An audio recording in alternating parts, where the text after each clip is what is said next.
Good. Hello everyone, welcome to another Friday Strange Loop Games stream here. My name is Jens, working as a game designer for Strange Loop, and here today we have Alex and Kacper. Alex, do you want to introduce yourself? Yeah, I'm the game developer in SOG and working mostly on technical stuff. And for last few months, I'm working on channel improvements. So like reduce rendering time for chunk, increase number of chunks we can render per time, optimize different things related to chunk related objects like plants and shrubs, something like that, and all kind of such stuff. Yeah, so one of our cool guys behind some of the big optimization changes. And Kacper, I know you've been working quite in depth in this field as well. Well, yes, I've recently moved from more server stuff work to help Alex with optimization. I've been mostly focused on optimizing plants lately, trying to make them more lightweight so we can deal with the huge number of plants we have in Eco. Yeah, and I think with that we'll kind of kickstart on what everyone wants to see, and that is fancy new changes and optimizations to general gameplay.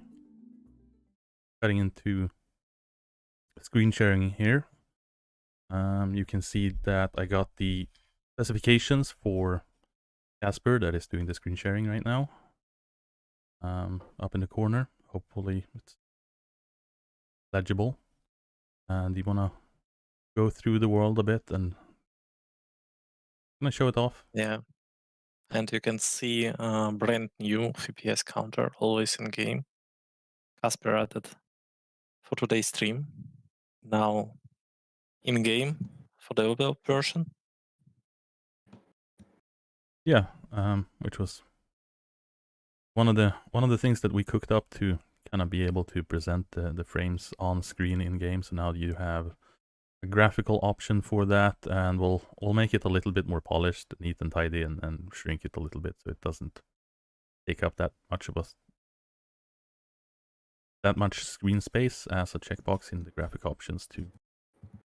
Yes, but we wanted to make it visible now since we are bragging about our optimizations. So we want everybody to see the frame count. And Yeah. those are the settings I'm playing with. Mostly pretty low, but they are kind of matching my hardware. Although the rendering is set to 400 meters, which I think in the previous versions of Eco was not even possible to crank it up that high. Yeah, we had that limited to 200 previously, so we have essentially doubled. With our big optimization changes, we have a goal. Part of that was to push out so you can really see further out, and to do that, we needed higher viewing parameters, which also meant that we also needed to optimize it a lot more to be able to support this, which is really cool. I'm just getting so distracted by the fact that it's working so smoothly now with this new higher view count. Yeah, so I guess what we want to show the most was the track test, Yeah. which passed pretty well the last time we tried. So to show just that we don't only get the high frame count when we are standing in one spot, but we can actually drive around, travel around, and as long as we are not flying at some crazy speeds in admin mode, then everything stays pretty smooth. Yeah, even though we have all those chunks loading and unloading around us. Yeah, and as you can see, there's still a couple of things that we do want to improve on as it dips closer to around 60 range, as that is one of our goals to kind of keep above regardless of the situation. But that's also dependent on hardware a little bit. But we have some pretty significant other improvements that are being looked at as well, with Alexis spearheading into. Yeah, so it's still work in progress, and they expect more fixes. And yeah, Kacper, I'm not sure if you use default plans rendering or optimize it. No, I already switched to our new plant rendering, so they are all those lightweight entity objects. That's actually why we can't see the interaction prompts yet, because that's something that I'm working on currently. Well, it's almost finished, because that's all those plants are real actual objects. They have all the data and stuff, except since we updated to make them into more lightweight versions, the interactions are not fully stable yet. So I'm working on that. It's almost finished, but it still needs some polishing, especially the visual part like highlighting. But yes, I'm currently running on that new version. Yeah, so if you take attention to the detail, there are now instant plan spawning, so no more situation when you already loaded chunks, but still wait while all plans loaded. So now they appears at the same time as chunk. Yeah. And you don't have this distraction in your game process. And actually, so main idea behind all these improvements to increase rendering distance to 400 meters is to make game more immersive, because so you don't feel balance of the world. So it feels really like um, a world where you can travel in any direction and don't see like chunks loading or like white space on edge of the scene. So Yeah, and that's been Yeah, and actually it also good for screenshots because one of things we was requested many times. So when you go to mountain and want to make a good screenshot, it's not possible because you see edge of the world. And now with new distance, it will be less likely you have such situation. And yeah, Yeah, and the main yeah, chance. and that's been a big drive for us. We do want to eliminate that so-called fourth wall a little bit. In you should feel like you're in a world. You should never feel that you're confined within this digital space where you see kind of invisible borders all around you. Have it more of a fluid environment, and you see the greenery kind of span on in the horizon, or you see these impressive buildings. And as due to I know some people might have some concerns in regards to structures and buildings, and when things are civilized around you or industrialized. We were trying to get some worlds imported as well, but due to the changes at the moment, we don't really have fully migration systems between 9.7 and 10, so it was tricky to get a more built up world fully imported for more kind of technical testing. But this is one of the worlds that QA is having when they're testing out performance changes, where we have bigger fields, as you can see on the left there, and where you have a large density of certain crops. Kind of see what potential performance changes happens when we do graphical changes or textural changes to them, as well as changing out vertices on objects, doing all kinds of testing to see how they impact. Now, Alex, on the subject of vast, large worlds, where you see things on the horizon, we talked about lodding for a bit over on Discord here and there, but you want to kind of go over the concept of lodding and as a general kind of brief summary of why it's important and where we're using it? Yeah, yeah, sure. So as you can see, there are no noticeable difference between 200 meters in our release version and 400 meters in develop. So main challenge for us was to maintain same or higher FPS with increased distance because you have much more things to render in scene in that case. And so there are different ways how we improved that. And one of important things is using LOD system, and actually it's widely used in game development, and it basically means level of details. And concept of this technique is to use less detailed objects on distance. It usually depends on size of this object on screen. So like how much space on screen takes this object. And so if it very small, you won't see uh, significant details, insignificant details anyway. So we can omit these details and use less resolution textures, less detailed polygons, and so it all reduces impact on GPU. And yeah, so but because in Echo we have a fully dynamic world with everything you can change with your hands. So it basically builds from data, and every block is just like some number. And we need to do it all in runtime. So it's not like, so for example, for plans or for word objects, we use it. There's lots for long time. It's very simple, so we can just add a few models, add some settings, and then when you move at distance, it automatically decides which version of this model to use.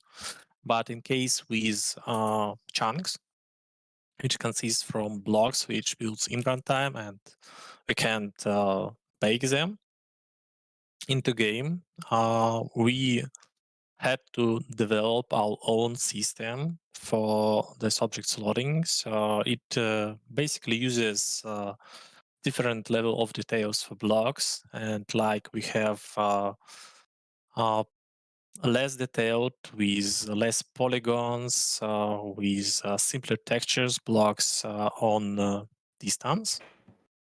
And then we used just cubes for very distant chunks. And so we dynamically build this different level of chunks depending on distance. And then we have system which on demand builds missing levels. So if when you just enter to the world, it just builds simplified meshes for distance, and then when you get closer to that chunk, then it in runtime builds a more detailed version of this chunk. And when you move far away from your initial point, then it builds less detailed. So it all works this way with a fully dynamic system. And yeah, it lets us to render this huge world with high FPS, with minimal impact on your GPU hardware. So it was big improvement. And yeah, and actually we don't load objects for distance more than 200 meters, like in old version, but it not noticeable because you usually only see ground on that distance. And so if you have like a workbench on that distance, you won't see it. But if you get closer, it will load and unload if you move away. So yeah, there was different kind of optimization with limiting loading range, with depending on view distance, depending on yeah, actually Yeah. it's everything about loads. Yeah, I no, don't think we actually if I can we got a couple of load. questions. So say for instance, if 100 players comes in with this kind of chunk rendering kind of cranked up to max, and the server then has to provide each player all the chunk data, is the performance going to be impacted due to higher kind of impact on the server because it needs to transfer more information to the clients, or Yeah, actually, it's correct. It will need to transfer more information than before. But as part of optimization, we also refactored server code. So now it may group chunks together for different clients. Like before, it had to request chunks per client, and now it has unified processing for all these chunks. So and optimized system for chunk update subscribing, for chunk updates delivery. So if we just move this system to old system, it will improve rendering speed. But now it much more optimized for multiple players. So like it won't reduce same operations for multiple clients, but instead it will process like chunk update once and send to all players who can see that chunk, instead of doing it for like 100 times as in current released version. nice. And there is a kind of stretch question here with have we planned for DLLS 3.0? We didn't discuss it yet, Yeah, so but yeah, it probably will be good improvement. It no, also depends on the Unity support for this feature. oh yeah, we are on that subject for the like modders and everything, we are kind of transitioning through the Unity versions as they become necessary part wise, but also where they come into the point where they support the packages that we're using. I know the entities was delayed for quite a significant time due to Unity hadn't really pushed any updates in that regard through quite a significant time. But it's something that we were allowed to start on for when we moved up to 2021. Yeah, we are actually in process of Unity upgrade, newer version, so we can use more features. Yeah, so that's something that's kind of partly limited by the way we have things set up, but also partly by we're hinged on Unity in some areas to release stable versioning of these things or long-term support for them, because we don't want to update to something that's still in preview or beta on their side, just because it would improve it, but those often ends up having to rewrite code for to integrate with halfway through. So it's things that we avoid to and not have to do double work in that regard. We have another one for loading in regards to the question for what about game objects, but I'm assuming that he's referring to world objects in general.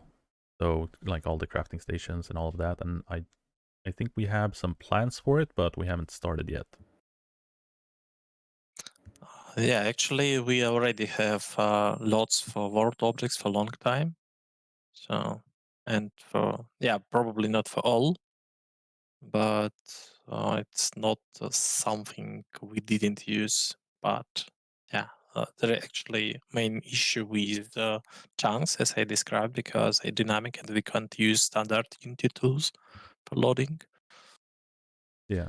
But with all other objects, which is like static and shouldn't be procedure generated, you can use standard Unity tools, and yeah, it works fine for years actually in game.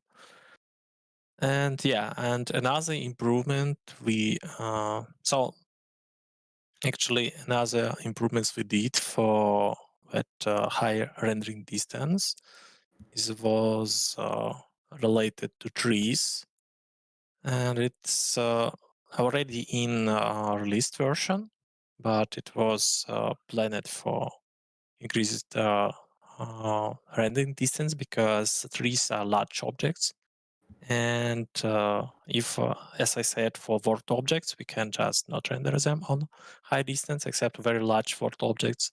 With trees, we probably have to render them far away because they are big, and if you want to see forest on horizon, then it will be noticeable. So we had to find a way how we can render trees faster, because it I know everyone who has seen big forest know about that problem. It kills your FPS, and Yeah. especially if it's a player planted forest with plant in every block. We eventually fix it that to not allow you to place trees after each other, but it's still high impact on FPS. So with some improvements in 9.7, we have much more simplified tree models, and we have loading. So instead of rendering full tree with all branches, which are also procedure generated, we now render a simplified single mesh model on distance. Yeah, and That on also helps us. Yeah.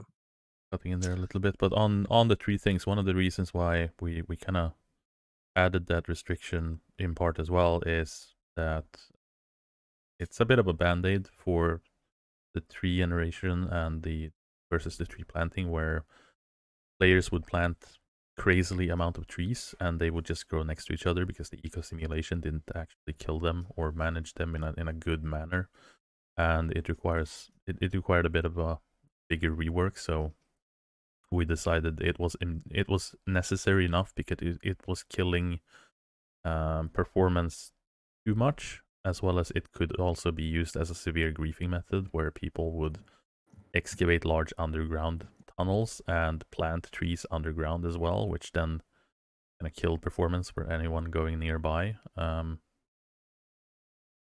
Yeah, and there are also game mechanic motivation because plants in nature, not user planted, have some restriction for distance, and so it was not fully correct to let plant more dense, significantly more dense when it possible in normal simulation.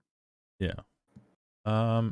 On the subject of optimizations, as that's the main, that being the main topic of the stream, any improvements on in regards to loose objects like rubble, for instance, that's always kind of causing issues when it comes to large quantities.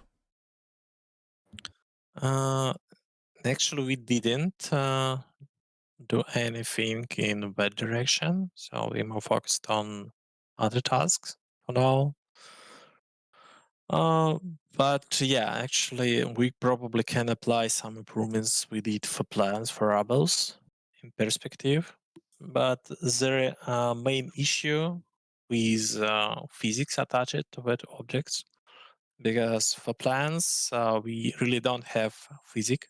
For example, it's only some uh, trigger like physics when you move into plant or when you need to recast to interact for that plant, but it doesn't interact with rigid bodies like rubbles. And so main issue with rubbles actually is rigid body attached to that object. But we already have optimization in place when we disable this rigid body when rubble not moving. So after initial movement phase, they stay in place and basically frozen with simplified physics. And so for such rubbles, we can probably also apply some optimization, which should let us significantly reduce impact on performance and on Unity engine for these objects. Because for plans, we actually uh, used ECS approach. With standard approach, you have in the Unity, you need to create game object for every object you want to render in the world and with which you want to interact. But it means we have thousands and thousands of such objects for every plant, for every grass object. Because with many things, every plant has own simulations. So we can just render it with the same object and with single shader. But instead, we need to make this object because they're affected by pollution, they're affected by age, if gathered or not. And every such object has its own rotation, randomized scale, things like that. And previously we had a game object for every such object for all these things. But now with refactoring, Kacper and me worked on, we was able to fully convert these game objects to entities. So entity is concept for ECS, which led us to make instead of this complex object with many relations with companions, just few bytes of data. Okay, like 100 bytes of data per such object, and use a system which processes this data and puts this data renders into the world. So instead of making complex hierarchy for every plant, and to put pressure on memory management in Unity, which doesn't work well with objects. We have this optimized system, which minimizes amount of data we need for object for such object instantiation for plans, and then we can just add such a data into like structure, into list, and it appears in Word. So like creating entity took nanoseconds, but making an object it's something like few milliseconds in worst case. So we basically reduce time we need to process such an creation of such an entity in 100 or in 1,000 times. Yeah, and I think that it's something that it is a really tricky field trait to have, to know where to look and debugging these things. And I also think that it's very hard to, from an external point of view, see that these optimization things are kind of tricky to nail down. They're very system dependent on where we're at in terms of development. And it's, we're talking about we're talking about nanoseconds and milliseconds, as like milliseconds being the high count versus nanoseconds being optimal count, which might not sound a lot, but when we're talking about hundreds of thousands of objects that needs to be processed very, very quickly, as it might be just 1, 2, 3, 4 seconds on your side, system wise it's quite a significant amount of calculations. And more importantly, we can move these entities processing in background threads, so we can utilize multiple cores more effectively. Yeah. So like a logic runs in background, while main thread can be busy with significant again things. Yeah. And on let's see here. We got a couple of other questions, which is we got one here with, what's the impact of rubbish internet connections on all of these chunk loading changes? We're gonna see any higher like latency issues due to higher chunk counts, or? Yeah, actually, it of course will have some impact because yes, because it took more time for packet traveling network, and yeah, we have some mechanism which prevents client from over spamming with chunks. So if client doesn't keep alive fast enough, then it may have some delays for delivery because server sends 200 chunks to client and waits while client confirm it's ready to receive more chunks. And so you may see slowest chunk loading in that case.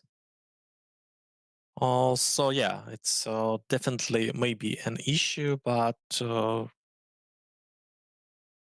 you probably will suffer from it for really poor connection. And yeah, we probably may think about some improvements, like on client, you can set how much chunks you're ready to receive before server stops sending new chunks to you. So in that case, you will have some buffer. Yeah, So it's actually easy to fix and maybe done configurable.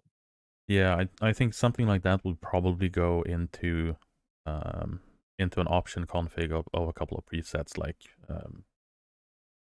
network traffic, or like network options, where you can select between low, medium, high, like slow, medium, fast, or something in those lines. Well, since we are giving more control now to the client over the amount and which chunks are being sent, so that would also go well with this.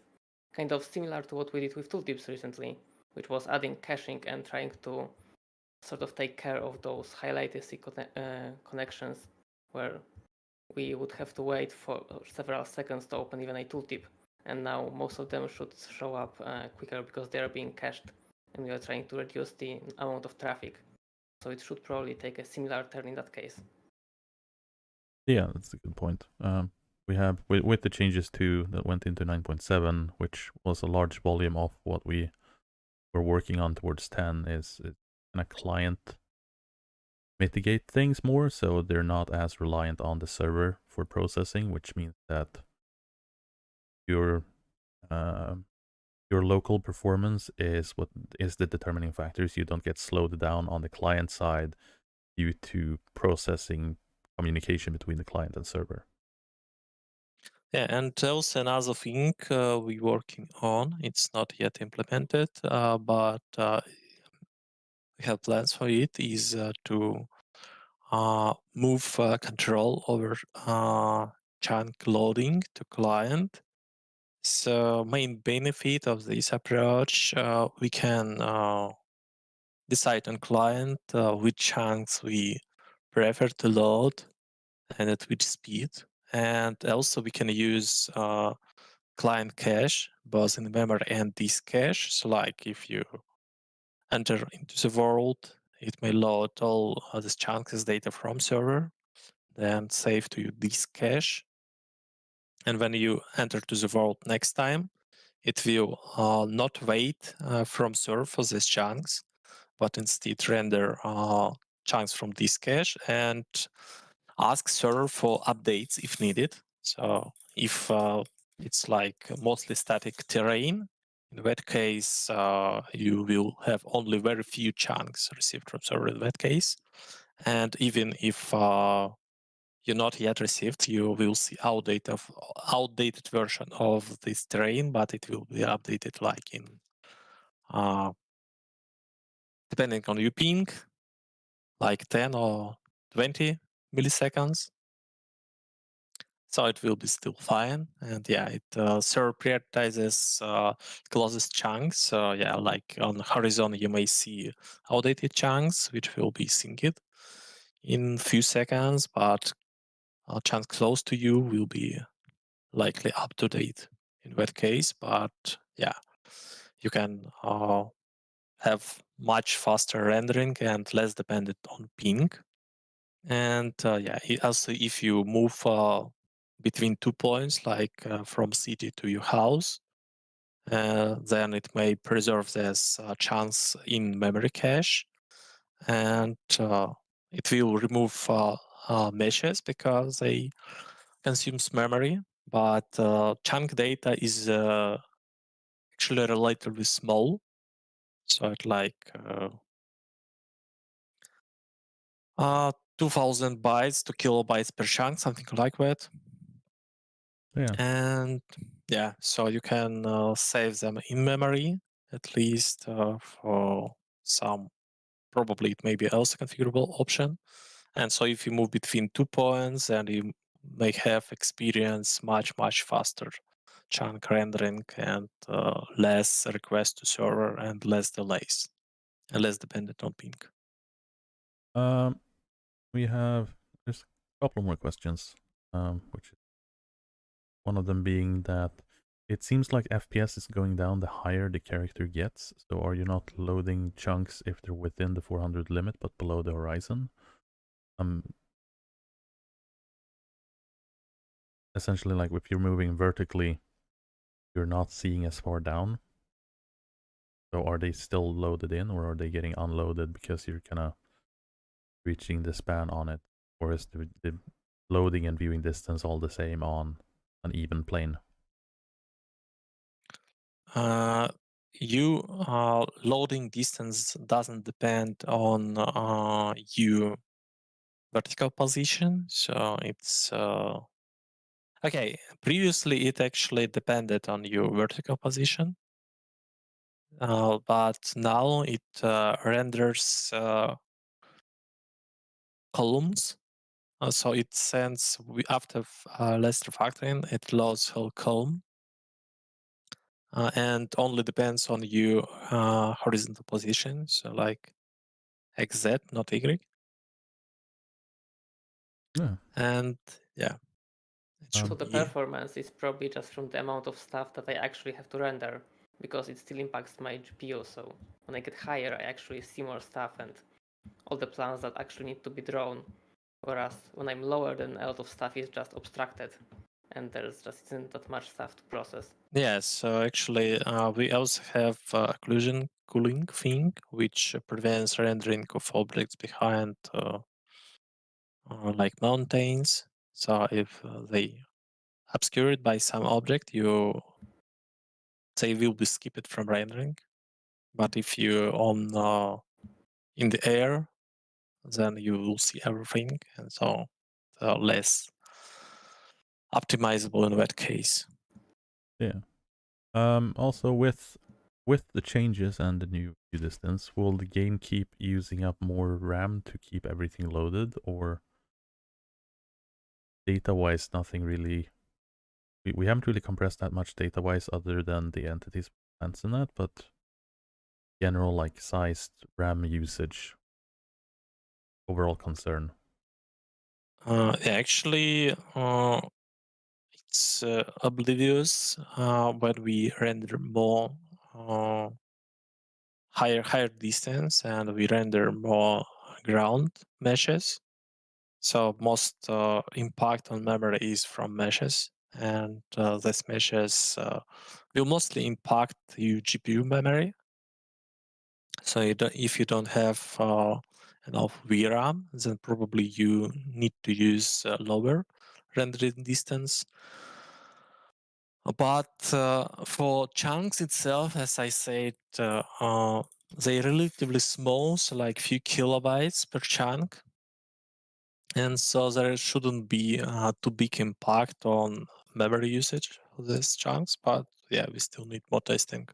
Yeah, and I To think if anyone's still confused as to what we're referring to with the chunks, it's every the world is built up in chunks, which is essentially pillars, and they're predefined by the server size. So the default one being 72 by 72, and each chunk consists of a 10 by 10 surface area of plots. So essentially, it's 2 claims wide, 2 claims um, height, and that kind of composes a chunk, and then these chunks is the squares that keeps being loaded in that you've seen before when you're running up to a new area quickly. And that's what we're hoping to kind of eliminate and mitigate, where you don't really see that happening. yeah, so it's just convenient way for us to render blocks in groups. Yeah. Like and update afterwards. So instead of sending per block, which will have a lot of overhead, so because we need to send position for every block, we group them together in 10 by 10 by 10 block group. And so if you update such a group, then we send the whole group and render this whole group, Yeah. and so on. Uh, a general kind of generalization question in regards to optimization progress and where we're at now, where we've been, and where we're moving forward with. Is it possible objectively to know kind of the percentage rate of improvements in performing, say, in upcoming years and through eco development, or is it always kind of a leap into the unknown of how much we cut down in memory costs and um, performance in general? Yeah, it's actually a performance thing which is hard to predict because usually it's like iterative process when you uh, do profiling.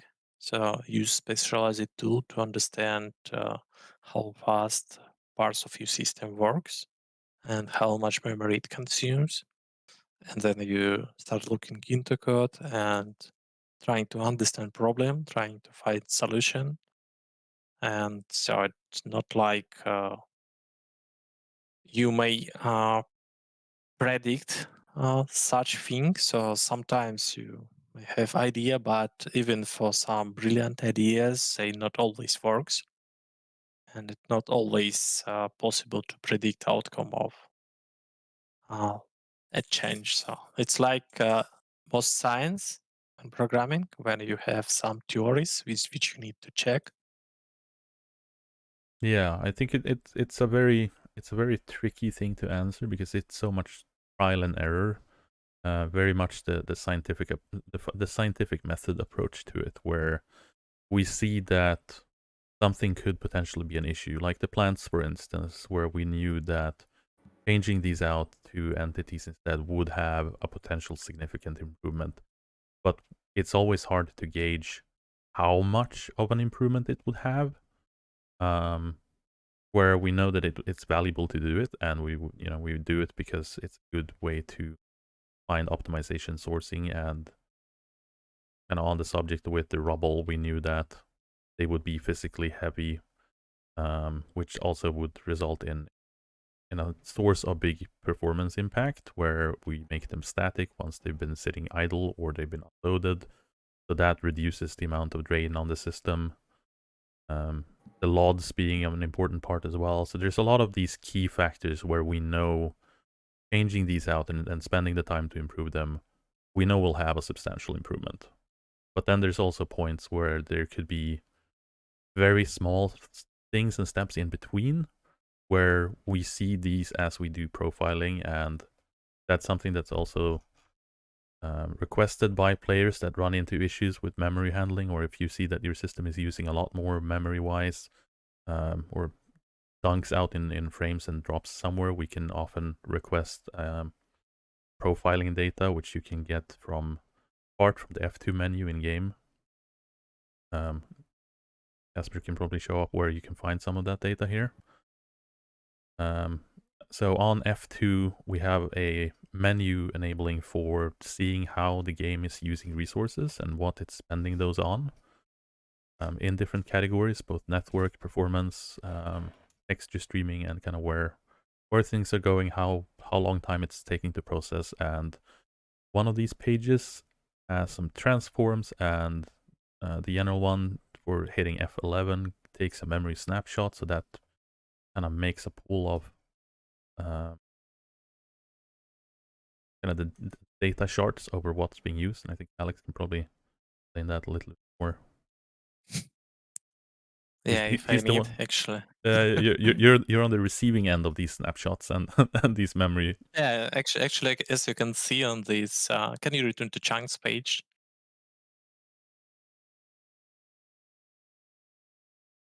Kacper, can you please return to chunks page? Yes, I know there is it just some takes lag. a while. I can probably close down the chat there as well too.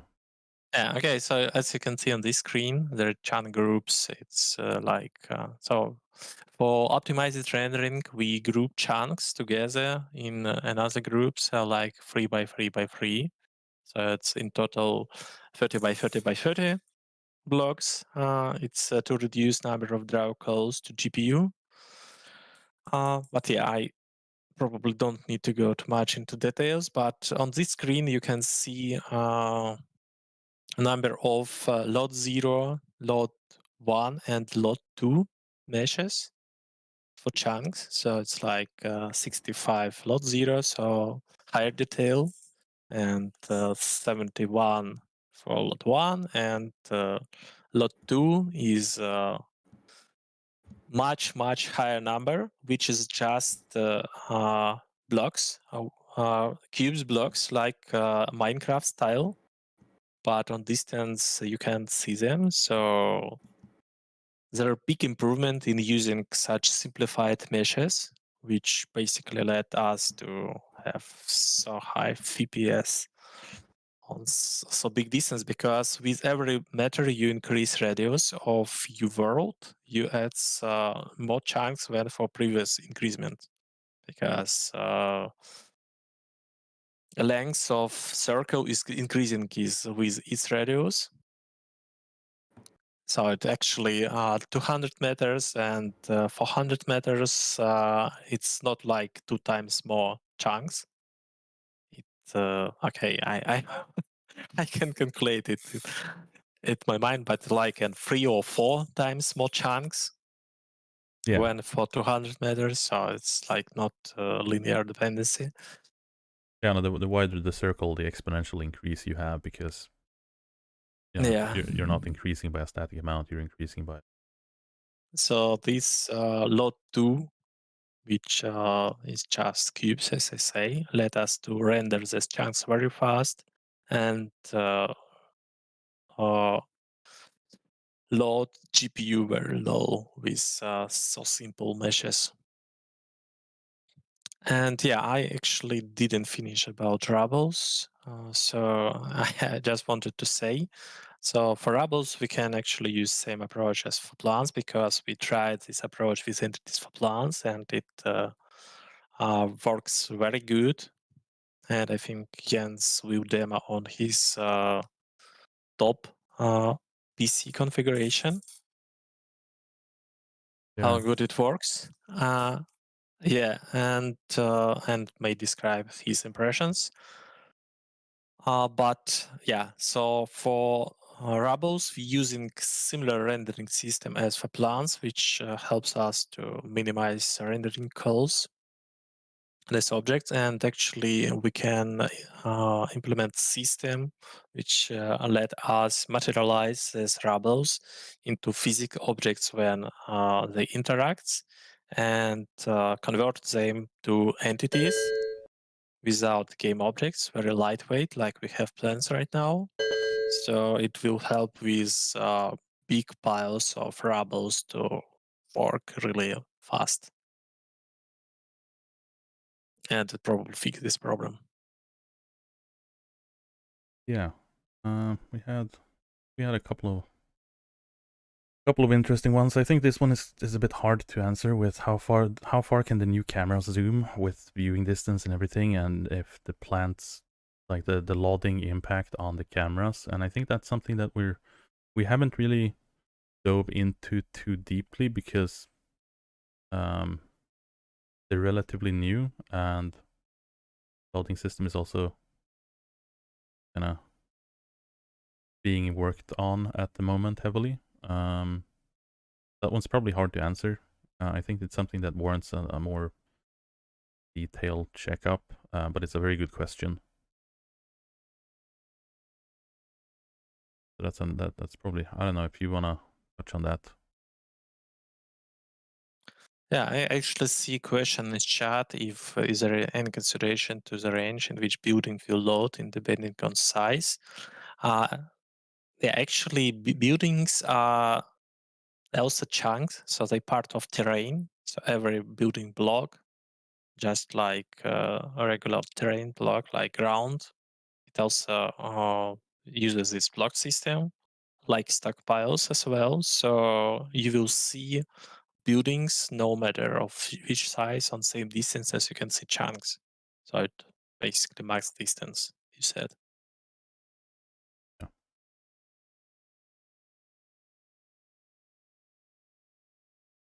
Had a couple on the data transfer thing, or on the kind of reporting and snapshotting and that, with can the community help you further by sharing more data? And I believe you have the snapshot there on F11, and I believe there's also you can I do a quick pass on just why it's really helpful information, get it and how to send it, the data dumps in the Yeah. snapshot system. Yeah, actually, when we're working on task, we usually go through steps. So like first we collect data from users. If it's something which happens for what is not easy to reproduce in development environment. And then from analysis of the snapshots, we make some theories we need to check, and so we try to fix it and work with users together to test those fixes. And yeah, and we actually added new improvement, which led us to build development version of game for released version, and also include some fixes. So it will be easier to test our theories with custom builds. But right now, I think Yeah, so we know about problem with memory leaks in 9.7 release, and I'm working on this issue right now. Not right now, but okay. Right now, It's right priority now issue. he's here. It's priority issue for me, so I'm investigating. I have some ideas as usual to check, and so probably we'll see some improvements to it and in next patch. But yeah, I think when we release final patch for 9.7, we will soon start public test for version 10. And then we probably will need help from users on the migrated worlds to collect some data about scenes which suffers in performance mostly, and focus on fixes these issues. Yeah, I think that kind of summarizes where we're at in terms of general optimization progression to 10, but also how we approach optimization and the fact that it is, unfortunately, it is very hard to find big gains for very little work, in a sense, where optimizations is generally a very long, arduous process, going over a lot of data to try to eliminate pain points, where victories can be gained. At the same time, we're also finally balancing, adding more content into the game, adding more systems, and expanding the game, yet still kind of fighting increased things into the game, increases requirements of the game. So we're trying to battle optimizations to kind of scale that out, so we're not overly increasing requirements, yet we're still, fleshing out and adding things. It's a constant battle. We have a couple of really good guys that are spending a lot of time and making sure that happens, and quite significant progresses with 9.7 and 10. Hoping that we keep doing these amazing bumps along the way forward as well.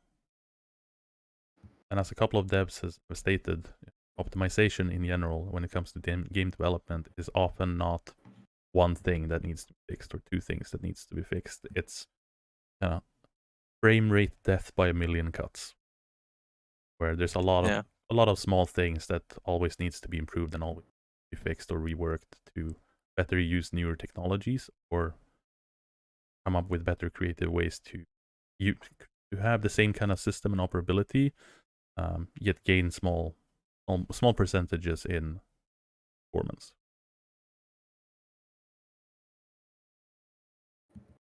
Yeah, I think that's probably it. Question was if we wanted to show off, if I bump in on me, to be seen Kacper's performance on his 1660. I think we probably do it. I'll possibly do like a general gameplay stream one of these days here. We also got a couple of streams for coming up next Friday and the Friday after that. The settlements one is going to be a big one to kind of show off where we have more things going on and more things being calculated to really show the changes in performance off. Really looking forward to that, and I think we can probably call it a night here. I know it's getting late for you, Alex. Kacper's the same as well. I'm still on getting into the night, but different time zone for different people here in the company, and there's always someone working every day, every hour of the day. It's quite a fun experience. You're always having someone to poke at when you need help with something or found a critical issue that needs fixing right away, or users are always super helpful and guide us and see where specific hardware is having issues, or they found something that's really exploding and causing problems, and then we usually prioritize pipeline it to Alex, and then he emergency fixes it magically overnight. He's a bit of a tech wizard. So yeah, thank you, Kacper, for coming here now tonight, and thank you, Alex. And close out, and see you Okay. all next Friday. Thanks, everyone. Thanks for joining the stream. Yeah.